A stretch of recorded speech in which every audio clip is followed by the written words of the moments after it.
Welcome to the Speak Your Way to Cash podcast, a podcast where we teach speakers how to land paid speaking engagements and corporate contracts. Each week, we deliver high-quality content that teaches you how to level up your speaking business. Be sure to join the Speak Your Way to Cash Facebook group after having your mind blown by this information-filled episode. Now, here's your host, Ashley Kirkwood, lawyer and professional speaker. This is the Speak Your Way to Cash podcast.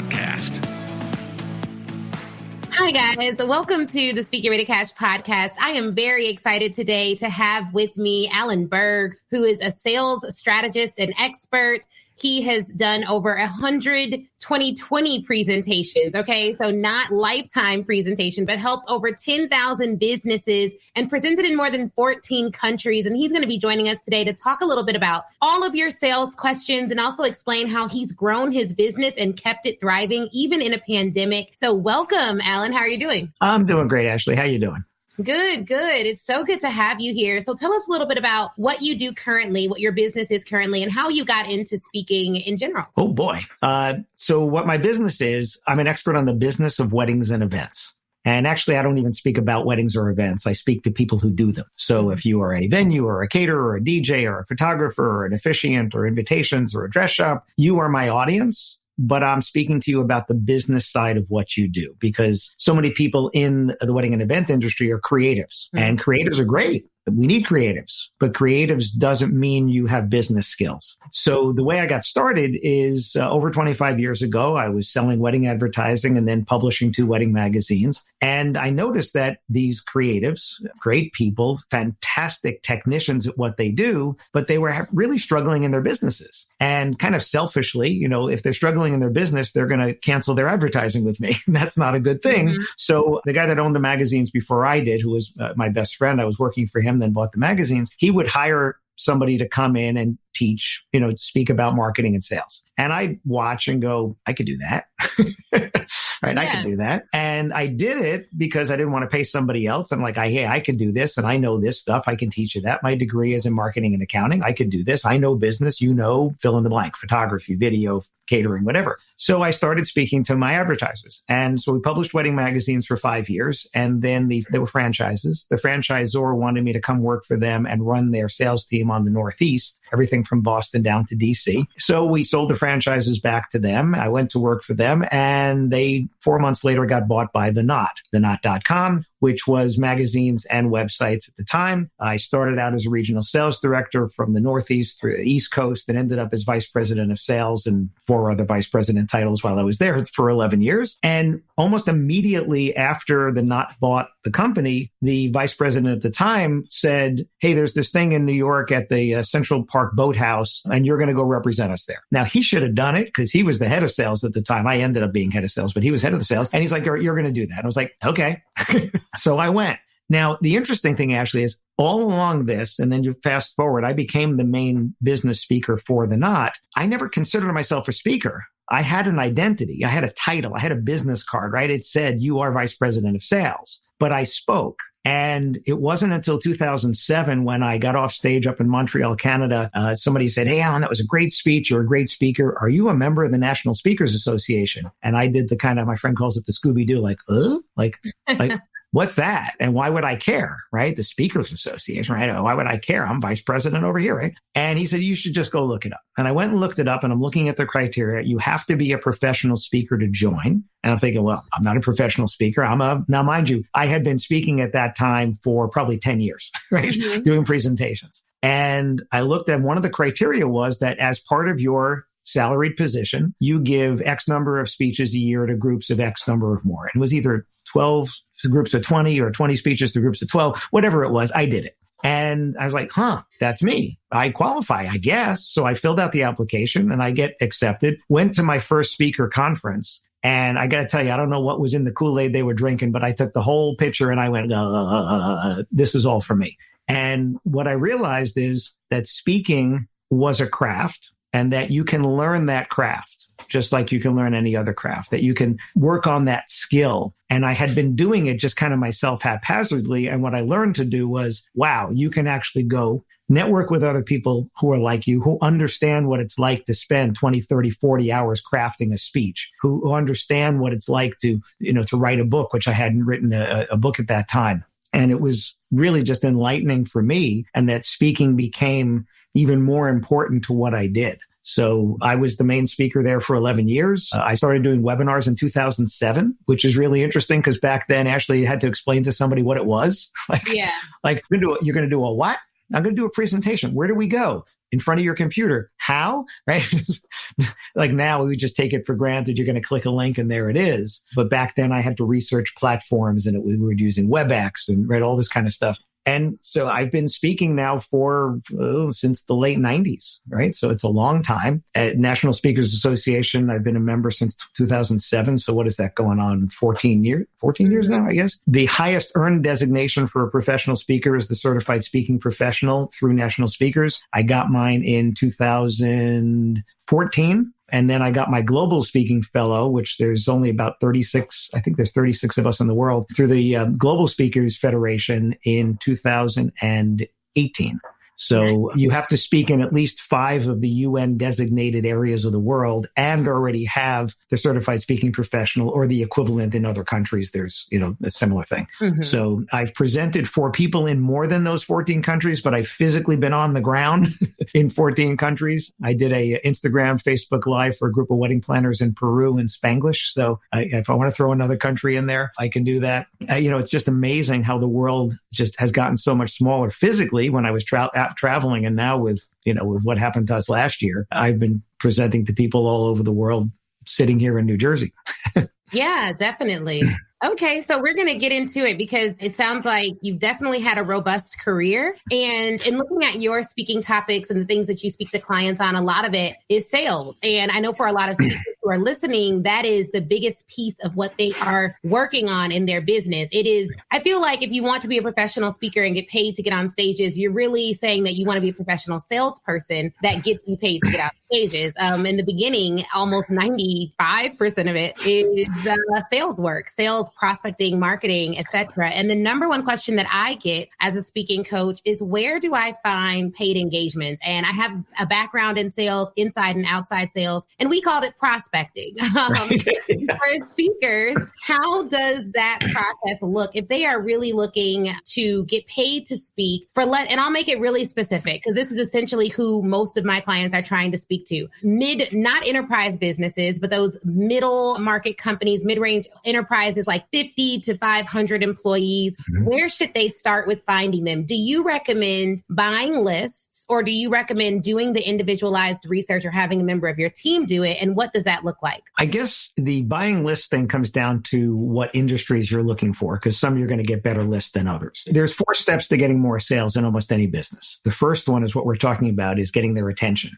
Right? So first you get someone's attention. Yep. Then you have an inquiry. They make an inquiry. Then, unless it's cold calling, and then you have a conversation, and then you make a sale. It doesn't matter what you're doing, right? You could be dog grooming. It's exactly the same thing. So the first thing, and you kind of identified it, you're narrowing down who is my client there. There are 3 things that matter when it comes to understanding the avatar of your client or your ideal client. So we have geographics. In other words, where do you want to speak? Is it you want to speak where you can drive within an hour? You want to speak, like, again, I speak all around the world. You want to speak in English speaking countries, or for me, it's, English and Spanish speaking countries, right? You have to identify geographically, where are my people? The second thing would be demographically. So what do you know about them? So you said, 50 to 100 employees, but that's still a lot of companies. So 50 to 100 employees who do what?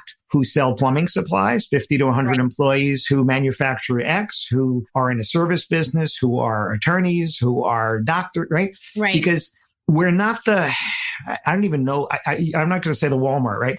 Nobody does business with everybody, right? Seth Godin says you want your tribe, right? Who's your tribe there? So like for me, I've chosen, as a matter of fact, 2013, I went to a speaker conference and I had one goal. Do I want to walk out of here and say, I want to niche my business, that I'm the wedding and event industry guy? Or do I want to be a guy that speaks about sales and about websites and stuff like that? Because that's too open. right? Everybody needs that. I got to tell you, some people have read some of my books that are not in my industry, or their partner or spouse or whatever is in the industry. And they're like, oh, let me read that. I'm like, if I change that word wedding to this, it applies to me. Well, yeah, because sales is sales, right? And marketing is marketing. But if you cannot identify your audience, so I said there were three things: the demographics, geographics, and then psychographics. Yep. Right. So how do they think? Or better yet, what problem do they have that you're going to solve? Because people will spend money faster to eliminate negatives and problems than they will to get positives. So if I tell someone, hey, I can help your team sell more. That is very good. I just want to make sure no one misses that. People will pay faster to get rid of negatives than to feel positives. That's so true. Oh, that's so good. Right. Well, so you think about it. If they have a problem, right? Like somebody said to you, hey, Ashley, you know what? You live in a house that's a little bit older. You might want to change some of those pipes, before you have a problem. You'd be like, yeah, all right, I'll get to that. You got a pipe leaking? You're calling the plumber now. And you're paying whatever they say pay. It's so true, because we actually, to that point, we bought our house 2 years ago. And it wasn't until the pandemic that we were like, all right, we need to get our basement redone because we need more space in this house. We're going to be here all day, every day. The very office that I'm sitting in has been here. It was just nothing before the pandemic. When the pandemic happened, we're like, all right, well, we're not moving, but we 100% need to change everything about this basement. And I'm going to pay whatever contractor comes by and can do the job. Right. Because I need it now. Right. I need it now. And when you need it now, you need it now. So I have lights on here that are mounted on the walls. Well, the beginning of the pandemic, they were on stands because I had the lights. They were in a closet and whatever. I traveled all the time. And if I needed them, I pulled them out. No big deal. Well, after the stands weren't going away and my wife tripped on them for I don't know how many times, she's like, all right, you know what? You got to do something with these. So now they're mounted on the walls because all I have to do is walk over and flip a switch and I have 900 watts of LED lights going on here and it gets warm in here, but that's okay. So I do like what you said. So you said the demographics, geographics, psychographics. And psychographics. Okay. Was there a fourth one? No, it's those three things. Okay. So psychographically, it's what problem do you help them solve, or what problem can you help them see that they don't even realize that they have, right? And then they're going to want the positive. So we want to be targeting the right people, kind of like fishing. You have to find the right lake that has the right fish and then use the right bait to catch them, right? To attract them. So too many people say, well, I want to work for companies that have 50 to 100 employees. Okay, great. Where now with Zoom, it may or may not matter. But I can tell you, I got an inquiry today from a company in New York. And I live in New Jersey, so it's not that far away. I'm not going to assume that they want me to do a Zoom. I don't know that I want to go on site, although I did get my first dose of vaccine yesterday. Yay. Mm-hmm. So, congrats. Those are hard to come by. Thank you. As I said to a friend of mine, it is one of the few perks of a pre-existing condition, right?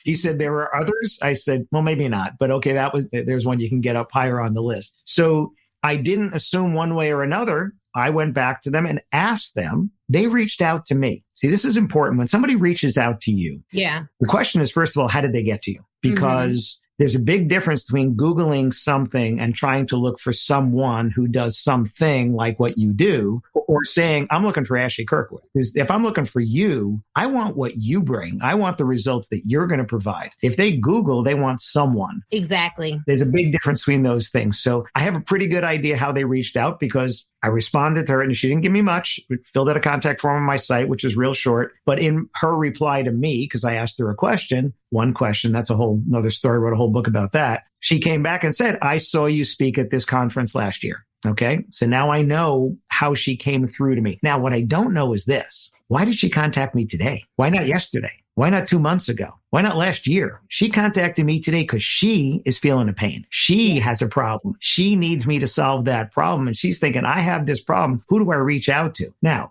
did she also just read something about me in her industry newsletter, right? Or did she see an email? Is she on my email list? Right? All these possibilities. But she came to me, and what I want to find out is what is that pain that she wants me to get rid of? Because she's going to pay money to have me get rid of that pain. So I asked her, what are the biggest concerns that she wants my help with? And she came back and sent me bullet points. That's right? Gold that she sent those back. I'm looking going, cha-ching, right?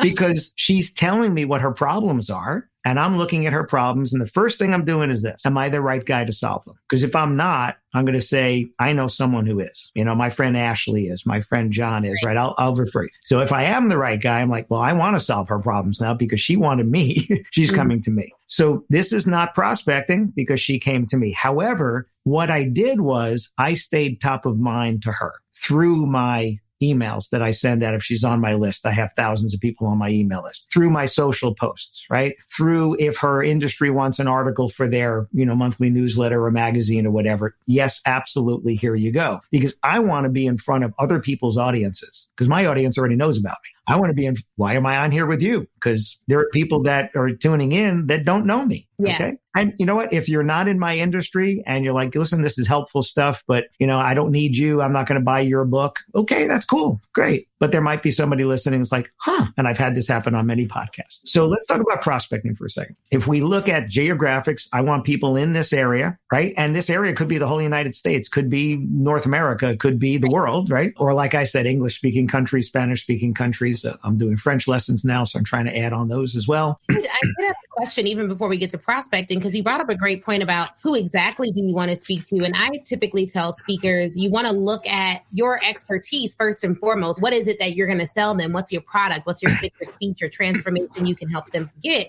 After that, I think it is hard when you're first starting out to figure out, one, who has the money and who should I be targeting? Because even if you look at it, you can either do it by having a very narrowed topic, or I think you can do it by having a really narrow target. So what are your recommendations for that? So, we've had a few, for my business, we've had a few pharmaceutical clients in the insurance industry. If we just wanted to go all in on the pharmaceutical industry, which is what we're exploring now, because we enjoy working with those types of clients, would you recommend narrowing it down by industry, or would you recommend keeping a wide industry lens, but maybe you narrow your specific topic down to a particular department? So you only speak to sales directors through X, Y, and Z. What are your thoughts on that? Because I know a lot of people are like, I'd love to be narrow. I just don't know exactly what are the steps I should take to get as narrow as possible. Yeah, it's funny. I've been interviewed on the National Speakers Association podcast a couple of times, and somebody said, Alan, your niche is an inch wide, but it's a mile deep.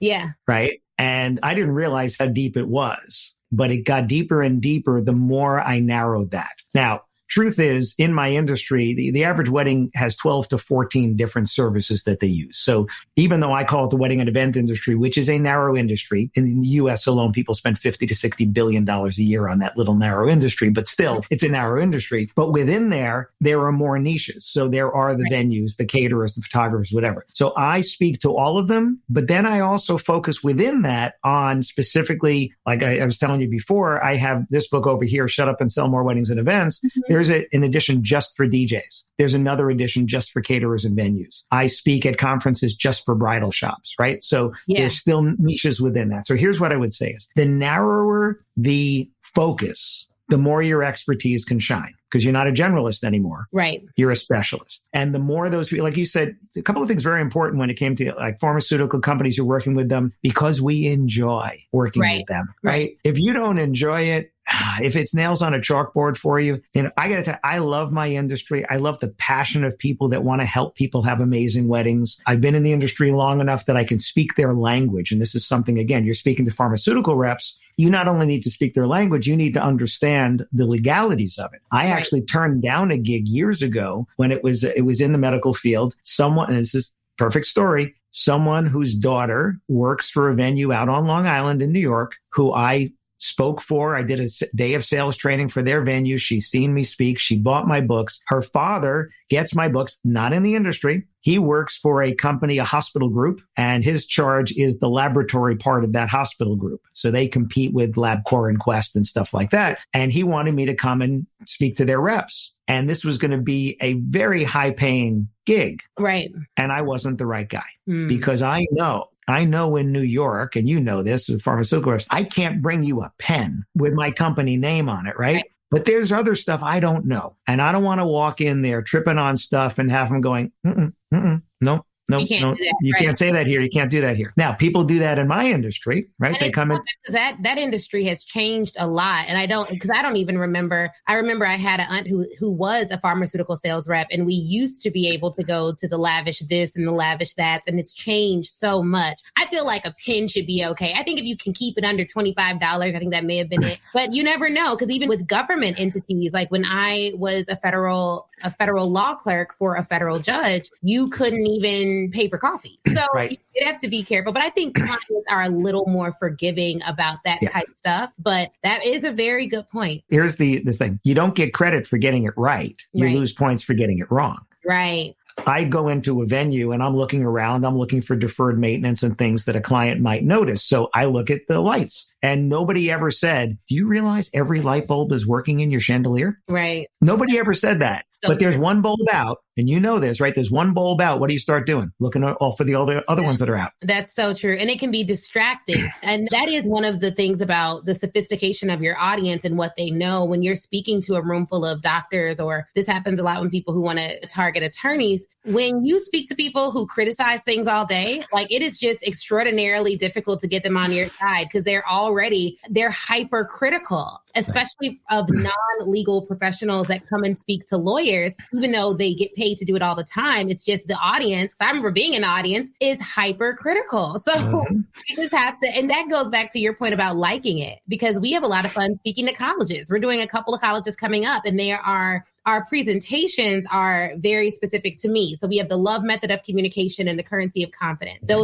We do one or two, though that's what we do in the organization. So it's very specified, but audiences are very different. The collegiate audience is extraordinarily different from the corporate audience. But, and it's funny, because I always tell people, other speakers, I know that I'm still relevant because the younger people in my audience, which are millennials still, they're not, Gen Z yet, but the millennials will come up to me after or message me after or whatever and go, wow, you blew my mind. That's so great, right? Because if the 50 somethings are telling me that, my clock is ticking and I'm in trouble, right?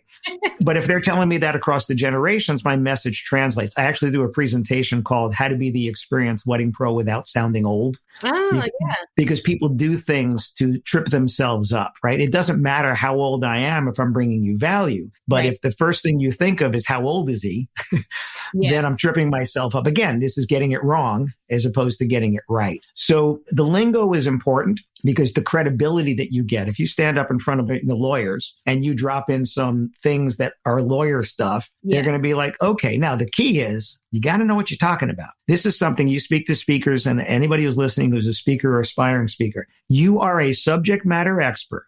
If you can get off the stage and continue the conversation you had on the stage without any notes, without any slides, without any help, right? Yeah. Then you are truly a subject matter expert, because the presentation was part of your knowledge. It wasn't the extent of your knowledge. Yeah. And too many people get off stage and then you ask a question and they don't know, because they were basically reading a script, and you've lost all your credibility then. And now you really can't even get away with that, because with virtual presentations, there's going to be a Q&A. So they're going to want to know follow-up questions or additional questions, or they're going to want to probe deeper into that study and learn what you think about it, not just, and that goes to getting back to writing white papers and doing things of that nature that continue to show your expertise, especially if you're going to go in the corporate space. I think those things are very, very, very helpful. Right. And again, all this stuff adds to your credibility. I remember when I wrote my first book, I was like, okay, I wrote a book. And then I'm thinking, but does that make me any special? Because I wrote a book, a lot of people can write a book. And then I published my second book. I was like, okay, I kind of feel like an author now. By 5 books in, 2 of them in their second edition, and todos mis libros disponibles en español, I feel like, all right, I'm an author. I'm an author. I've written 5 books. They're in 2 languages. I did them all on Audible myself. So they're in audio, they're in Kindle, they're in everything over there. But everything in those books, I write my books the way I'm speaking to you right now. They're very easy to read, because I equate it to the movies. When you're watching the movies and somebody's reading something and you hear the voice of the person who wrote it, that's what I want when someone reads my book. The English is not perfect. It's conversational grammar. I know that my high school English teachers would not be happy with my books, but that's okay, because I don't speak in perfect English. So therefore my books. Now I do change a few things. I don't like the way gonna looks in writing. So I change it to going to, it's just, even when I'm doing closed captioning. Your book books are probably with the reader at the center. Because I remember when we wrote the law school, when I wrote the Law School Hustle, it was for law students that needed to get better grades in law school. It was a very simple message. And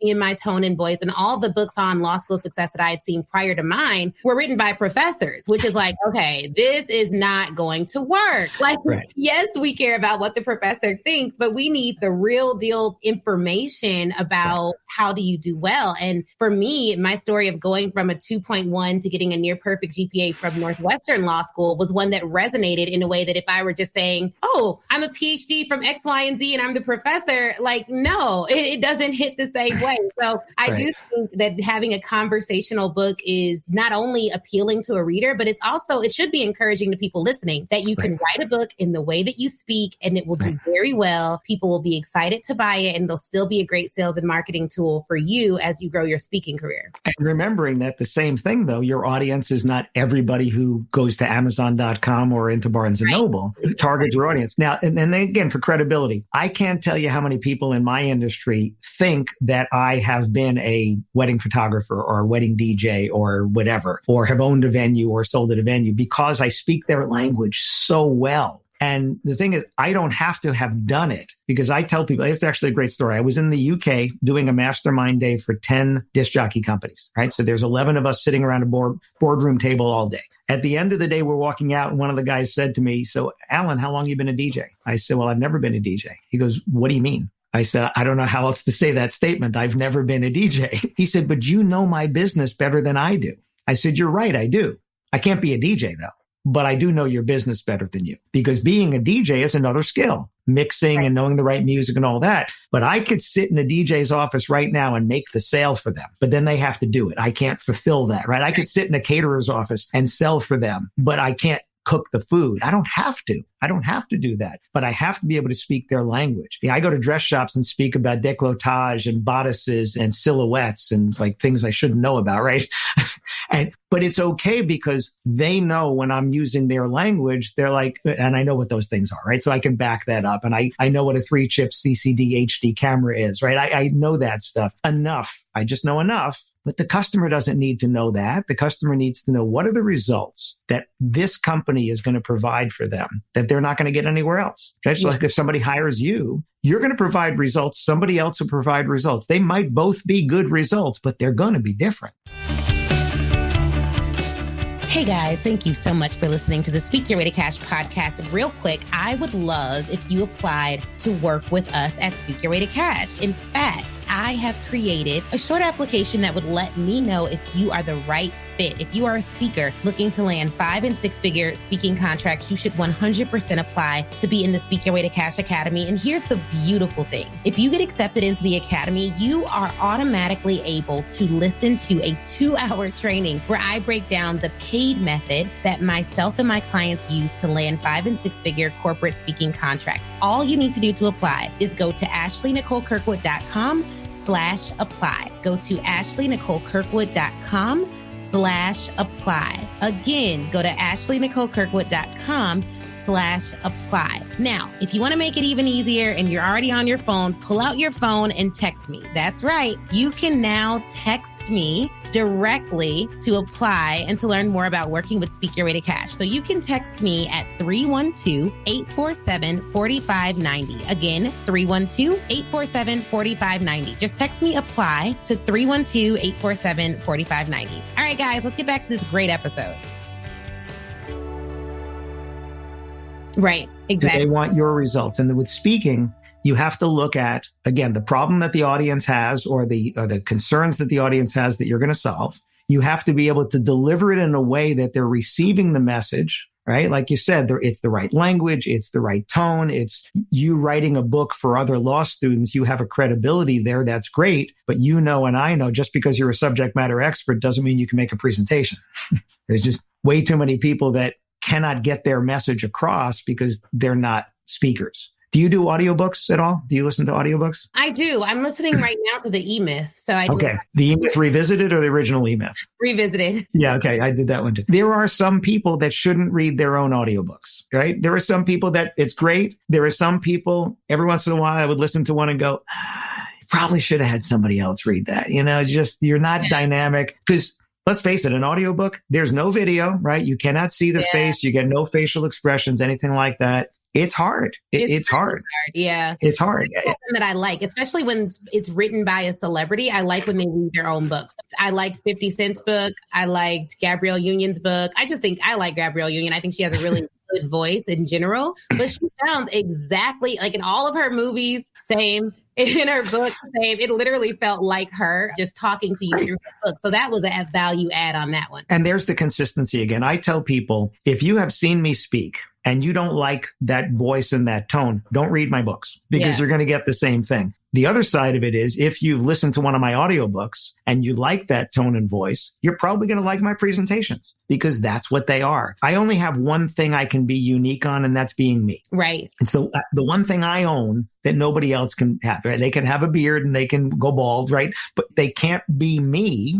And my tone, I actually got a great compliment the other day. Somebody posted a review after a webinar I did. He said, I figured I was going to get on for about 15 minutes and then I would tune out. 90 minutes later, when we ended, he's like, whoa, I was on here for 90 minutes. And that's one of the ultimate compliment. Somebody just thinking, oh, I'm going to tune out, right? Nobody's going to keep my attention that long. I did a masterclass last week for over 5 hours, 15 people on Zoom for over 5 hours. I can keep your attention. Yeah.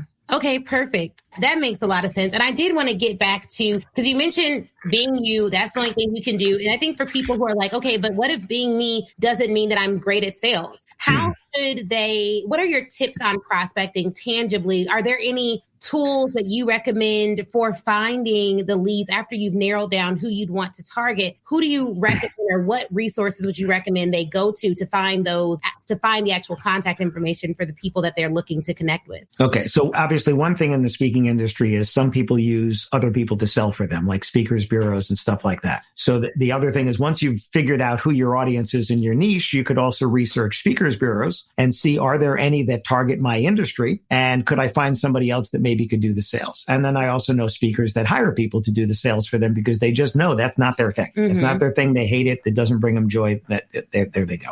So what you want to do is you want to leverage tools like LinkedIn and other tools like that where you want to find who's the decision maker. So the good news these days is so many people are sharing so much about their companies. So if they're doing training, if they're doing, conferences or whatever, it's probably on their website in a PR page. It's probably on their social media. And you might be able to find what type of events they're doing, how often they're doing them, and the people that are involved in those, right? Because, a company that's got 50 to 100 people probably doesn't have a dedicated PR person and all that stuff on staff. They're not a big enough company. Right. If you're talking about thousands, okay, yeah, they're going to have a department like that. But that's important. It's important to know your industry and understand who is doing the hiring of something. Do they have an HR department, or is that the owner's wife, or her husband? Right?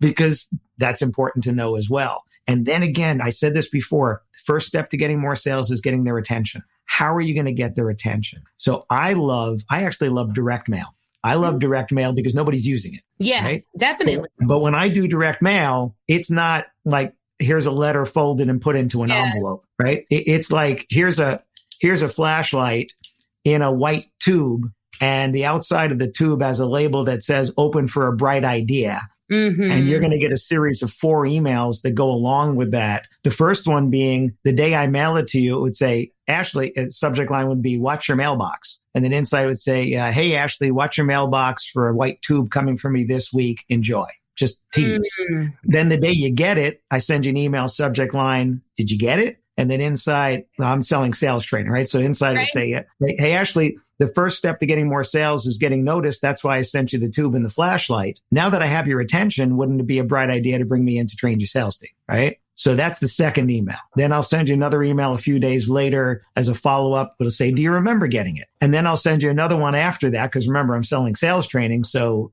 I have to show you that I'm practicing what I preach. So I'm going to send you another email later, and that subject line is going to be, how persistent is your sales team? Because that's now the 4th email I'm sending you, and there's a flashlight you already got in the mail.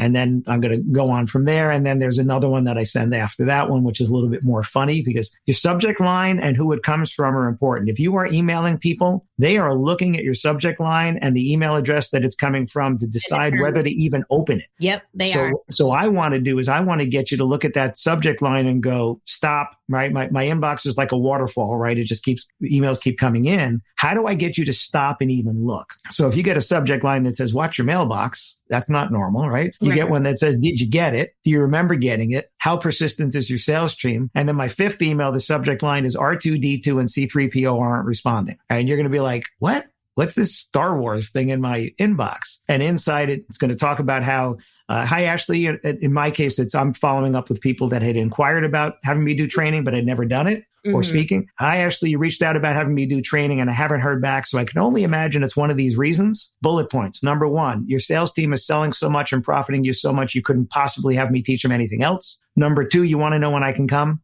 3, you think it would be valuable, but it's a little out of your budget. You want to know about group training. And number 4, Imperial forces have you pinned down and you want me to use the force to save you, right? So I'm going to do something humorous to get you to just stop and smile and go, okay, let me go back to this guy. And listen, people ghost you. I don't know if you're familiar with that phrase, but ghosting you. So people ghost me on every one of those, but every one of those gets me some responses. Persistence. And here's the most important thing. Are you talking about the problem you're going to solve? And is the timing right? Right. And the reason I say that is somebody might have that problem, but if there's a bigger problem right now, like you have the pipe leaking, that is the biggest problem you have right now. You needed the basement to get done. That was the biggest problem right now. And somebody's like, you want me to mow the lawn? And you're like, I need the basement done. Right.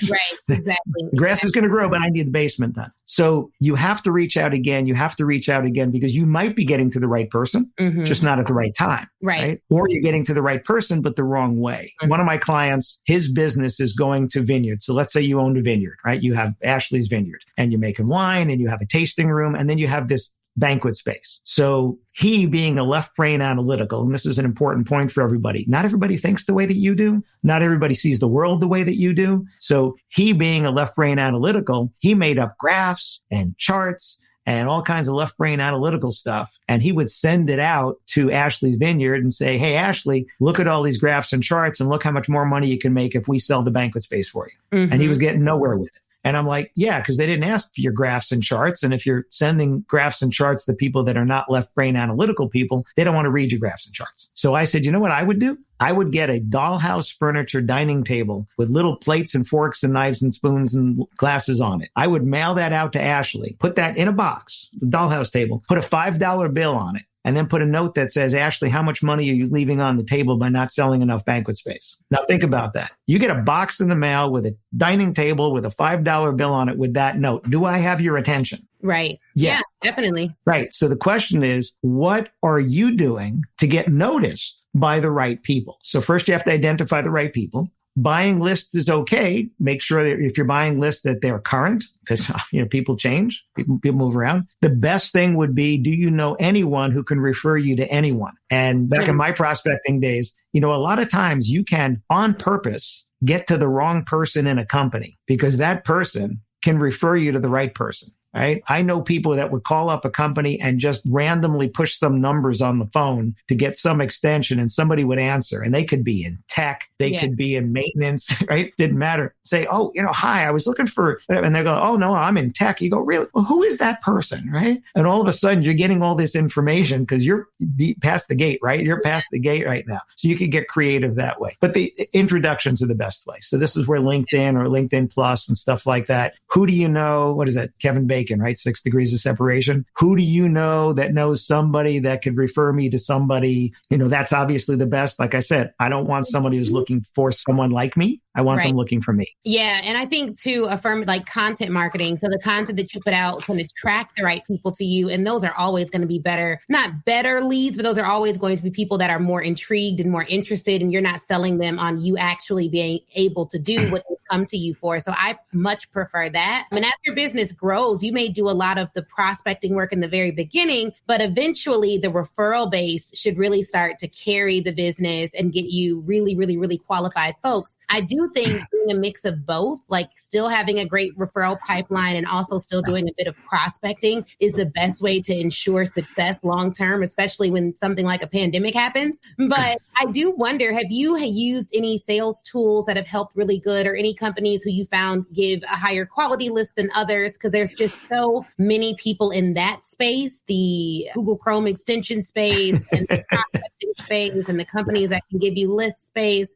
Any tools that you would recommend? Yeah, I don't buy lists personally. I do get lists sometimes when I speak, although the rules on that are different for each conferences. Some of them give you lists, some of them can't. The UK, it's even worse, and stuff they're very tight on that. But what you can do is you can be creative with that. So what we didn't talk about is speaking models, which will lead into this for a second. So there are many speaking models. The old speaking model, like old speaking model, is you go somewhere, you get paid to speak. But then there are many speaking models and hybrids where you speak and you don't get paid much or sometimes anything for speaking, but you have something else to sell them. So if you have something else to sell people, the goal is to get in front of as many of the right people as possible. And if the speaking doesn't bring you in much or sometimes any revenue, but you're in front of the right people who can then hire you, well, then that's another model as well, right? There are some speakers that don't charge to get to speak, but they want to get in front of the right audience. Which model do you predominantly use? Mine is a combination of them. So I have some companies that pay me to speak, and there is no back of the room sales, no table, cannot mention your products and services, and that's it. Which ironically, the person that inquired today that saw me at a conference last year, again, I've spoken at this conference a bunch of times. That conference is one of those. I have no table, no books to sell or whatever. I speak at that conference. They pay me to speak, and that's it. And yet here I am getting a referral through them. Now, what am I allowed to do? I'm allowed to tell people, hey, if you want to get my free article every month, which is my blog basically, just go to connectwithalanberg.com. Make it nice and easy, reduce the friction. Don't say jump through these 5 hoops. Connectwithalanberg.com takes you right to my MailChimp sign up. There you go. So she's probably on my email list that way. When I speak for some podcasts or industry, a lot of them these days are podcasts as well. If I give away a book, well, now people know I wrote a book, right? Because I'm giving away a book. They let me talk about the book all I want if I'm giving one away for free. So, speakers, your books are the biggest business card you have, right? If I'm on an airplane, actually, there was a time when we were flying, but let's let's pretend like we're on an airplane somewhere without a mask on, and you're talking to the person next to you and you find out, either they are a prospect or they know somebody, right? Well, I have a choice now. Do I give them a business card? And my business cards are very unique, but do I give them a business card or do I give them a book, right? Because that business card might get lost, but that book, not so much. That away, yeah. Make sure your contact information is on there. When you're doing content marketing, depending upon who you're speaking for, they might just let you, just give you a bio. They might let you have a link, right? They might have a call to action. When I write a blog, there is a physical line at the bottom of the blog, and then there's a call to action below that. Because 2 phrases that I use all the time are reduce the friction and no dead ends. If you have a dead end, it means somebody got to something of yours and then there was no next step. If there's no clear next step, they're not going to take it. I had these signs made up I give to my customers here. I don't know if you can see that. Ambiguous next steps bring ambiguous results. Right? If they don't know what they're supposed to do next and you didn't make it easy to do that, they're not going to take that next step. Exactly. So you want to tell them what to do. But here's the important thing. Don't say, hey, call me. Tell them why. If you're having X problem and this is something that you need fixed, I'm just paraphrasing here, obviously, call, email, or text me. So in my case, it's if you want your sales team to sell more and have more fun doing it, call, email, or contact me. If you're not profiting enough from your call, email, or contact me. If your dog is molting, whatever, right? Call, email. What is the next step and why are they doing it? What is the result that they're going to get? Too many people just list their contact information and they're like, nobody ever contacts me. It's like, well, you didn't tell them to. You just put your phone number there and you put your email, or worse, I'm going to say these days, you had a big button that said, call me. And they don't want to call you. They want to email you. Right. They want to text you. They want to WhatsApp. I wrote a whole book called Why Don't They Call Me? And it was going to be, could have been the shortest book ever. Imagine this, Ashley. You get a book, title says, Why Don't They Call Me? You open it up and it says, get over it. because they don't want it. Easy for your customers. And I do think that I don't know if it's the gig economy or what it is, but people have lost the art of customer service overall. And literally the reason, because our favorite hotel in Chicago is the Peninsula. That's like basically the only place I'll stay at this point. And unless things may change, but literally they're one of the only hotels that I've stayed in recent times where the customer is still first. Every other place I go, whether it be working with contractors or vendors, etc., the customer, people are not always, and I'm sure there's some that are different, but most people are not building out experiences with the customer at the center. And so everything is like, go through 75,000 steps. Some people don't even have phone calls anymore. There's no number on your website anymore. You have to email and then get sent to this place, that place, versus just getting your answer. So it's a little bit different though. You do want to make sure that even though we're in the tech age and things are moving faster, you have a customer-centric process, because if you don't, maybe they'll hire you once, but they will not have you back. Right. So you mentioned my website. I don't know if we were on yet or it was before you said you liked my website. When you went to my website, did you understand who I was targeting? Yes. So this is another thing. If you look at my website, there's a picture of me speaking right first. But if you look at it, it's from behind me. You see the audience. Yep. Right? 80% of speakers that you go to their website, it's a, hey, look at me on stage picture. Okay. Well, hey, look at me on stage is all about you, right? It's not supposed to be about you. It's supposed to be about the customer. Yeah. So what I do is I ask the photographers, sometimes beg the photographers, would you please go behind me and take a picture? And so many of them would be like, well, why? I was like, because the people coming to my website are the audience. I want them to see themselves, right? But there you go. The leading international speaker and expert on the business of weddings and events. Pretty clear what I do, right? And if you notice, right, well, I've added those Zoom pictures there, right? So the mobile and whatever, because I want people to immediately see, yes, he does stuff like that. And people look at pictures before words. You have a whole section, virtual training and presenting. There you go. And as you go through the page, there are testimonial quotes, very short, everywhere. Yep. Because let me say this. People talk about brands, and I'm sure, Ashley, you've had people on talking about branding and stuff, right? Your brand is different from your branding, right? Scroll down just a little bit more. You see that avatar? That's branding. Right. So I decided to brand my sales training with this avatar called Your Personal Sales Trainer, right? Which yourpersonalsalestrainer.com, of course, right? But your personal sales trainer. So if I'm going to be your sales trainer, there's a trainer guy there. There you go. Looks like me. I had him tone the muscles down a little bit. I didn't want to get people, I didn't want to intimidate anybody there. So. And for those of you listening, you can go to alanberg.com, ALANBERG.com, and check out the site. You'll see the testimonials. You'll see the consistency in the colors. It's a really beautiful site. I actually complimented him on it before we started the interview. Thank you. So the testimonials are the brand. The colors, the logo, the consistency of what you mentioned there, that is branding. So my alanberg.com logo is an orange color. So as you go through the site, the dominant color there is orange. The secondary color is a little bit of blue. You're going to see that. But those are not just random oranges and blues. I can give you the hex number, right? When we go into colors, you can get into the hex number. So that's hex number ED8523, orange, right? That orange button is hex number ED8523, and the blue's got its own hex number over there, and there's consistency throughout there. And is yours pixeled? It looks like it is. Yes. Do you run Facebook ads? I have just started doing them. They were mildly successful, but I did it more because my audience needs them. My audience being wedding professionals, they need it. So I want to know how it works. So I'm working with a young lady in, where's she? In Colorado, Caitlin Brogan. That's what she does, is Facebook ads and stuff. So we did a webinar together. We're doing some other stuff there. Right. But branding, my colors, my logo, stuff like that, or here's my books behind me, right? There's my branding with my crown of books behind me. My brand is what people say about me after they fill in the blank, hear me speak, have me do sales training, read a book or whatever. Mm-hmm. My brand is the results that I provide. It's not a list of services. Alan does speaking and sales training, whatever. That's services. My brand is what those people have said, but they're on my website there. But if they've said, every time I hear Alan, I get something else. So here, I'll give you an example. I showed you that little sign before, ambiguous. Next step. This is actually something, if somebody buys books from me, this goes in the envelope with it. And what's on the back? Testimonials. Here's another one I give out. If you don't ask, the answer is always no. What's on the back? Information. Testimonials. Why should you have Alan train your sales team? the results have been unbelievable. We're putting your sales principles into practice and certainly seeing the results, right? This is, I could have put over here, why should you have me train your team? Well, I can do this for you. I can do this for you. I can do this. No, I put 4 testimonials of people who've done it. And then a call to action that says, if these sound like the kind of results you'd like to have for your team, call, text, or email me today. There's the call. That principle extends even beyond the speaking industry, because even for our coaching and training programs, we ran ads to testimonials to people saying, no, this works. I did what you said and I got this result. I did what you said and now I'm on the New York Times. Now I'm on BBC London. Now I'm booking more engagements than I've ever booked in my life.